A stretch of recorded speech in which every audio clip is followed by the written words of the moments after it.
मार्ग, कर्म और अकर्म। तीर्थ कर्मों का जो ज्ञान है वह कर्मिक ज्ञान है। कर्मिक यानी सीढ़ी दर सीढ़ी चलना।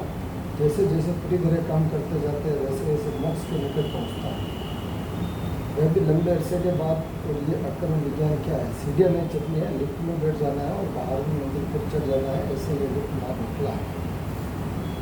जो इस लिफ्ट मार्ग में बैठ गए उठकर कल्याण हो गया।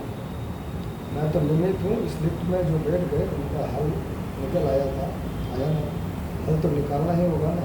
तो मोक्ष में जाएंगे ही उस लिफ्ट में बैठे होने का प्रमाण तो होना चाहिए या नहीं।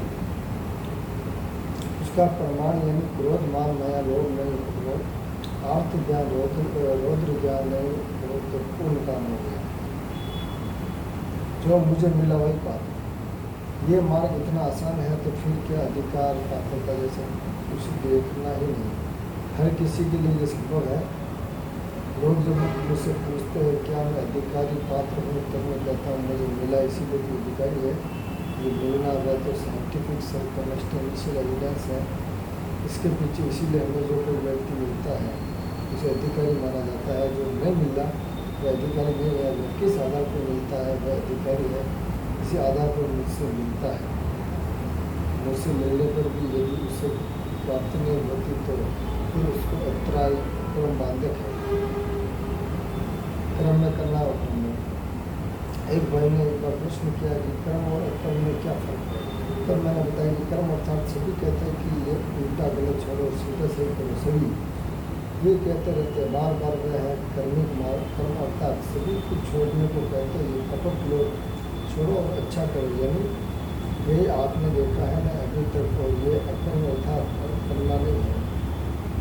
करोनी करोसी करोती नहीं, जेब काटने को एक कर्म कहते हैं, उसमें काटी नहीं है और मेरी कटी नहीं। और कर्म में तो ऐसा है कहते हैं कि उसमें काटी है और मेरी कटी। यह अकर्म विज्ञान लॉटरी जैसा है। लॉटरी में इनाम मिले तो उसके उसमें कोई मेहनत की थी, रुपया उसने भी दिया था और उन्होंने भी रुपया दिया था, लेकिन उसका चल निकला। उसी तरह ये अकर्म विज्ञान को नोट दे देता है, लेकिन अकर्म के आमूल परिवर्तन। अकर्म विज्ञान तो बहुत बड़ा आश्चर्य कहलाता है। ये ज्ञान लेने के बाद अगले दिन से ही व्यक्ति में परिवर्तन हो जाता है। सुनते ही लोगों को ये ज्ञान स्वीकार हो जाता है या खींचे चले जाते हैं। ये सहयोग तो बहुत ही उच्च कोटि का है, ऐसा कहीं हुआ ही नहीं है। एक निजी व्यक्ति से दादाजी की ये कार्य कर सके और दूसरा कोई नहीं कर सकता। ये तो दादा की कृपा है ना। तो मार्ग तो चलता रहेगा। मेरी इच्छा है कि कोई भी तैयार हो जाए, बाद में कोई मार्ग चलाने वाला होना चाहिए। हाँ, हेलो।